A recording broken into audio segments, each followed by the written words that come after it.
اعوذ باللہ من الشیطان الرجیم بسم اللہ الرحمن الرحیم اللہم صلی وسلم وبارک علی سیدنا محمد وعلی آلہ وصحبہ وسلم۔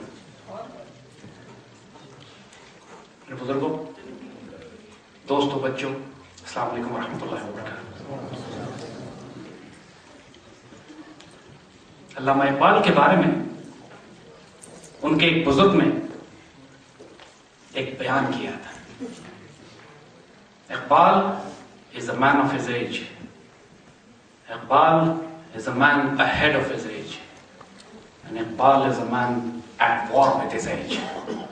اقبال ایک فرد ہیں جو اپنے عہد کے آدمی ہیں، اپنے زمانے کے آدمی ہیں، اپنے زمانے سے آگے کے آدمی ہیں اور اپنے زمانے سے حالت جنگ میں ہیں۔ اقبال نے اپنی کتاب ضرب کلیم،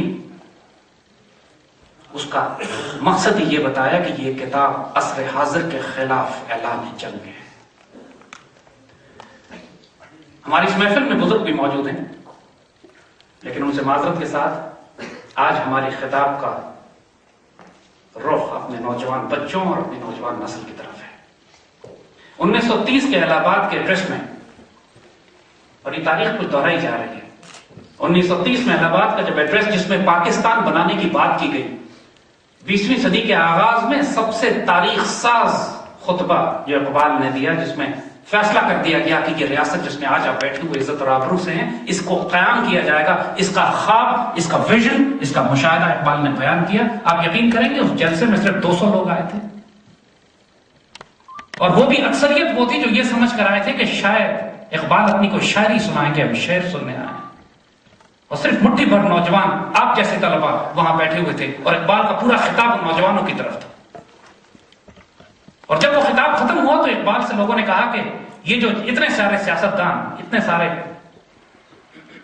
صرف آپ کی شاعری سننے والے آئے تھے، آپ نے کیوں اپنا وقت ضائع کیا اتنا اہم خطبہ ان کے آگے بیان کر کے؟ اقبال مسکرائے اور فرماتے ہیں یہ لوگ چلے جائیں گے، قوم باقی رہنے والی ہے۔ اور پھر اقبال نے ایک پریڈکٹڈ بشارت اپنے دوست کو سنائی، فرماتے ہیں کہ مجھے یہ بشارت دی جا چکی ہے کہ اس مسلمان قوم کی آئندہ نسلیں میری مٹھی میں ہیں۔ میرے بچوں ایک بات اچھی طرح سمجھ لینا، آج پوری مسلم دنیا اسی طرح تقسیم کی جا رہی ہے جیسے خلافت عثمانیہ کو تقسیم کیا گیا تھا پہلی جنگ عظیم کے بعد۔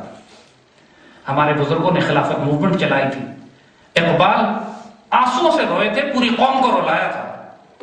اس سے پہلے جب جنگ طرابلس ہوئی تو 12 سال کی بچی فاطمہ بنت عبداللہ جب غازیوں کو پانی پلاتے ہوئے شہید ہوئی تو اقبال نے اس پر نظم کہی۔ ہندوستان میں لوگ چیخے مار مار کر روتے تھے کہ فاطمہ تو آبرو امت مرحوم ہے، ذرہ ذرہ تیری مشت خاک کا معصوم ہے۔ بچوں جتنے بچے تھے، 12 سال کی بچی میدان جنگ میں مسلمان امت کی آبرو بچانے، غازیوں کو پانی پلانے کے لیے لڑتے ہوئے شہید ہوئی۔ اقبال نے اس بچی کو امر کر دیا اپنی شاعری میں، پورا پاکستان بنایا۔ پوری پاکستان بنانے والی تحریک آپ جیسے بچے تھے، کیونکہ یہ بات اس وقت اس نسل کو سمجھا دی گئی تھی۔ یہ نہ سمجھنا کہ میں ایک بچہ ہوں، ایک نوجوان ہوں، میں کیا کروں گا۔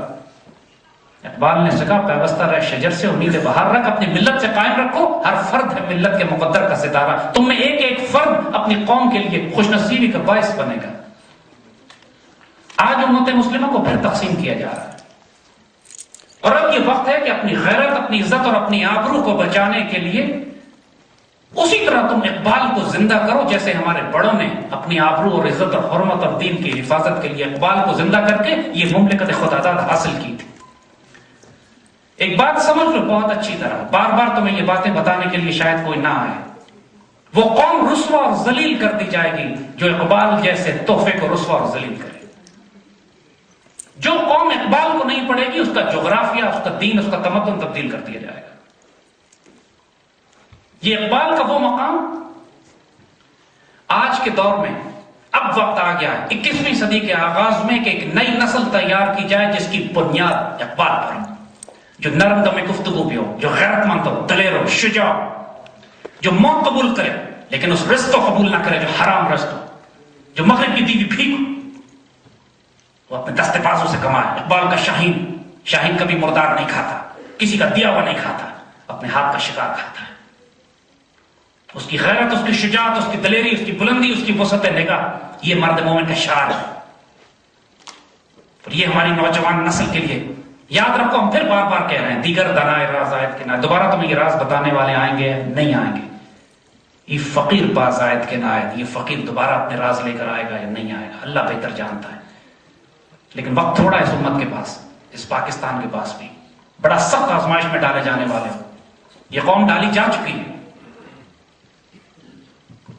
اب ہمارے پاس بہت تماشا ہم نے 63 سال کر لیا، جمہوریت یا ڈکٹیٹرشپ، ڈیموکریسی یا ڈکٹیٹرشپ، کیپٹلزم یا کمیونزم، کون سا اکنامک ماڈل، کون سا پولیٹیکل ماڈل، کون سا سوشل ماڈل اس ملک میں ہو؟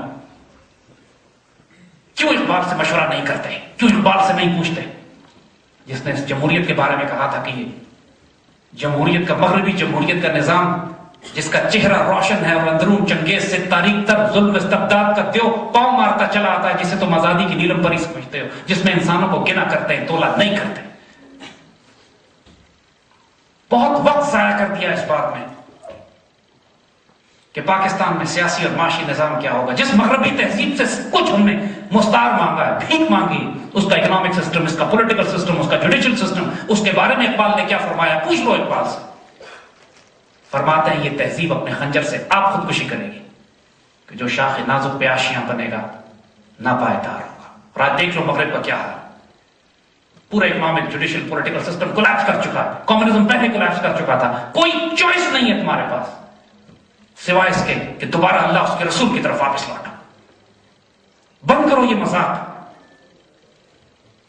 کہ پاکستان میں جمہوریت کو قائم کرنا ہے۔ اگر جمہوریت قائم کرنی ہے پھر اقبال سے پوچھو کون سی جمہوریت ہے۔ اقبال نے اس کے لیے لفظ روحانی جمہوریت استعمال کیا ہے، اسپرچل ڈیموکریسی۔ اور جو اسپرچل ڈیموکریسی ایک دوسرا لفظ ہے خلافت راشدہ کے لیے۔ ہم کو اب وہ نظام چاہیے جس میں نگاہ بلند، سخن دل نواز اور جاں پرسوز یہ لوگ مسلمانوں کے حکمران بنے۔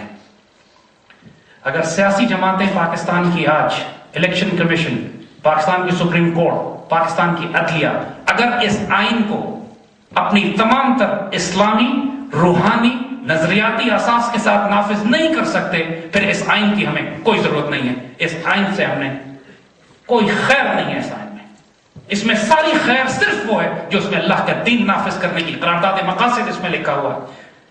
اس میں یہ لکھا ہوا ہے پاکستان کا کوئی قانون خلاف شریعت نہیں ہوگا۔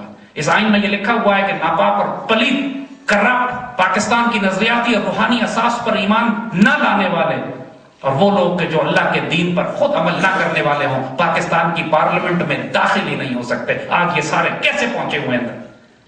اور اگر یہ آئین کو روندتے ہوئے پارلیمنٹ میں پہنچتے ہیں تو اس کے بعد پھر ہم فوج سے کہیں گے آؤ اور اس پارلیمنٹ کو رون دو، کیونکہ یہ ملک کو توڑ رہی ہے۔ نافذ کرنا ہے تو آئین پورا نافذ کرو، اس طرح نافذ کرو جیسے اقبال نے کہا ہے نافذ کرو۔ اور انہی کے اوپر، انہی نظریات پر ہمارے فاؤنڈنگ فادرز نے، ہمارے بڑوں نے، ہمارے بزرگوں نے قرارداد مقاصد پاس کی تھی، آبجیکٹو ریزولوشن۔ اب کوئی راستہ ہمارے پاس نہیں ہے سوائے اس کے کہ ہم قرارداد مقاصد کو ایز اٹ از نافذ کریں۔ یہ نہیں ہوگا کہ قرارداد مقاصد کو تو ہم پیروں تلے رون دیں، آرٹیکل 62 اور 63 کو ہم پرے نکال دیں اور پھر کہیں کہ پاکستان میں جمہوریت چلنی چاہیے۔ پھر جمہوریت نہیں چلے گی، وہ چلے گا مذاق ہوگا، جمہوری تماشا جسے اقبال نے کہا ہے۔ مغرب کا جمہوری نظام چہرہ روشن، اندرون چنگیز سے تاریخ تر، بدترین آمریت جس کو ہم نے پہنایا ہے جمہوری لباس۔ یہ اقبال کے الفاظ ہیں۔ پوچھتے کیوں نہیں اقبال سے کہ اقبال نے پولیٹیکل سسٹم کے بارے میں کیا کہا ہے؟ میرے بچوں، آنے والے وقتوں میں ہم پھر بتا رہے ہیں، لیبیا کے مسلمان نوجوانوں کی چوائس نہیں تھی جو ان کے ساتھ ہوا ہے، ان پر جنگ مسلط کر دی گئی۔ عراق کے مسلمانوں کی چوائس نہیں تھی جو عراق کے ساتھ ہوا ہے، افغانستان کے مسلمانوں کی چوائس نہیں تھی جو افغانستان کے ساتھ ہوا ہے۔ پوری مسلم دنیا کو اب دوبارہ حصے بکھرے کر کے تقسیم کیا جا رہا ہے۔ 11 مسلمان ملک پچھلے 3 مہینے میں، 4 مہینے میں توڑے جا چکے ہیں، تمہیں پتہ بھی نہیں ہے۔ سوڈان تقسیم کر دیا گیا، لیبیا تقسیم کر دیا گیا، عراق تقسیم کر دیا گیا، افغانستان تقسیم ہو چکا، سیریا کو تقسیم کرنے جا رہے ہیں، صومالیہ تقسیم ہو چکا، اور اب پاکستان اور ایران کی باری۔ یہ ہم چاہیں یا نہ چاہیں آزمائش میں ڈالے جائیں گے، لیکن خوشخبری بھی تمہیں ساتھ ساتھ سنا دیتے ہیں، اللہ اس پاکستان کو ضائع کرنے والا نہیں ہے۔ اللہ کے فضل و کرم سے یہ امت رسول صلی اللہ علیہ وسلم کی ایک آخری چٹان ہے جس نے قائم رہنا ہے. پاکستانیوں کو آزمائش میں ڈالا جائے گا، لیکن اقبال جو خوشخبریاں ان کی زبان سے اللہ ہمیں سنا چکا ہے، انشاءاللہ تم دیکھو گے اس کے ہوتے ہوئے. خوش نصیب ہوں گے جو اس تبدیلی کا، اس انقلاب کا حصہ بن جائیں، بد نصیب ہوں گے جو رکاوٹ ڈالیں. تم دیکھو گے اپنی آنکھوں سے انشاءاللہ کہ ایک ہوں گے مسلم حرم کی پاسبانی کے لیے، نیل کے ساحل سے لے کر تابا خاک کاشغر، افریقہ کے ساحلوں سے لے کر سینٹرل ایشیا تک ایک مسلمان بلاک، یونائٹڈ اسٹیٹس آف اسلام، کوئی چاہے یا نہ چاہے انشاءاللہ بن کے رہے گا. یہ تقدیر ہے اس امت کی. اقبال پہ لوگوں نے اعتراض کیا تھا کہ آپ کیسی ہی باتیں کرتے، کیسے ہوگا، کون کرے گا؟ انہوں نے روش کر دیا ان باتوں. بیوقوفی کی باتیں مت کرو میرے ساتھ. اللہ تعالیٰ اعتراض کھولتا نہیں سوائے اہل نگاہ پہ، اہل نظر پہ. فرماتے ہیں جو زیادہ اعتراض لوگوں نے کیا کہ عشق کو فریاد لازم تھی، سو وہ ہو چکی. عشق کو فریاد لازم تھی، سو وہ ہو چکی. اب ذرا دل تھام کے فریاد کی تاثیر دیکھ. انشاءاللہ آنے والے وقتوں میں خوشخبریاں ہیں آپ کے لیے، پاکستان کے لیے. کبھی مایوس نہ ہونا.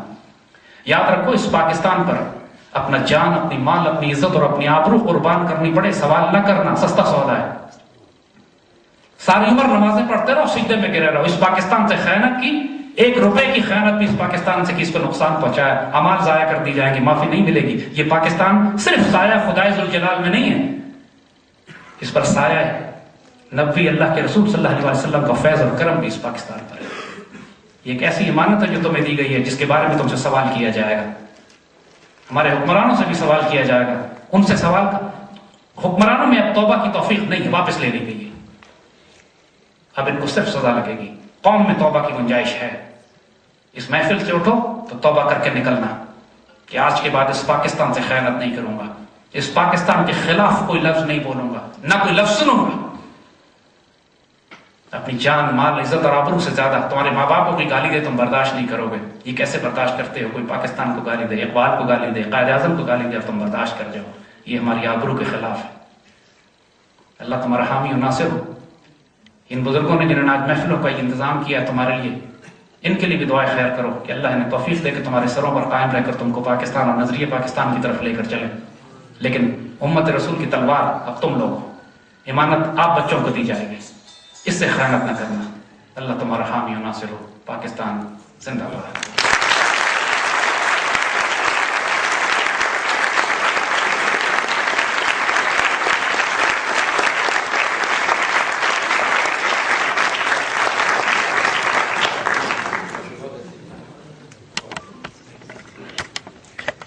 خواتین و حضرات،